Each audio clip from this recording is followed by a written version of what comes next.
Coverage you can count on continues with Glenn Marini's Sports Report.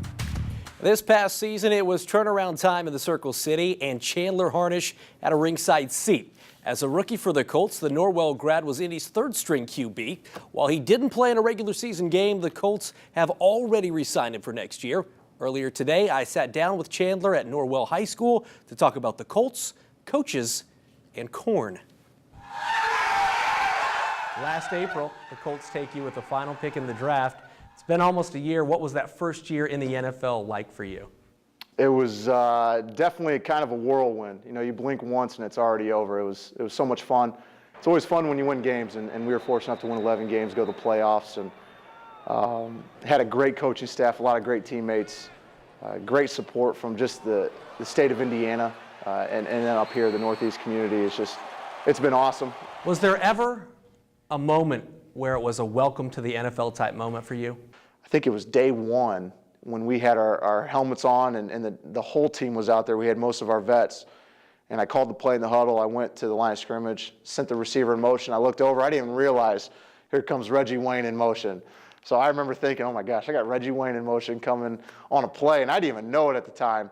And then I snapped the ball, dropped back, threw it to Reggie, bad throw, incompletion. But I remember just kind of being awestruck at the time, like, wow. You know, my first play as a Colt during practice, first live rep, I was throwing the ball to Reggie Wayne. So that was pretty cool. I asked Mr. Irsay if we would leave the light on in his office permanently until he comes back, and we're going to do that. How did you guys draw inspiration from watching Chuck Pagano go through what he did and make a comeback? Well, it was just amazing because a lot of things kind of went unseen. I think once he first got released from the hospital, after he had been there, I can't remember exactly, maybe 8 weeks, he was back in the office the next day.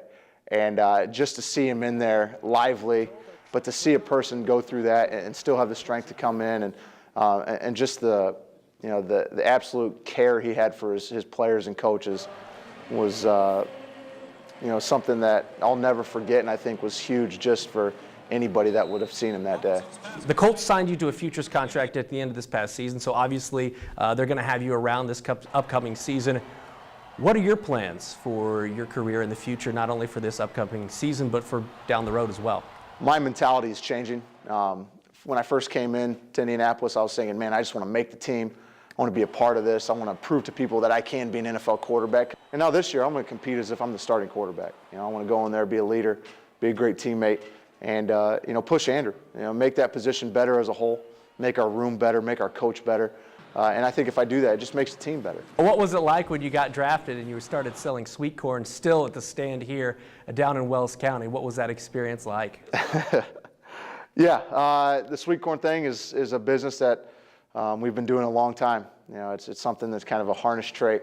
Come the end of July, we're picking and we're selling sweet corn out down there in Bluffton downtown. And it's fun now just to go back and connect with the community and sell some sweet corn at the same time. And I would imagine I'm one of few NFL players, if not the only one, that sells sweet corn in the offseason.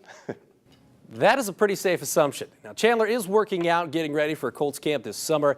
He's also enrolled in a business class at Northern Illinois this semester. He says he's about halfway done earning his MBA.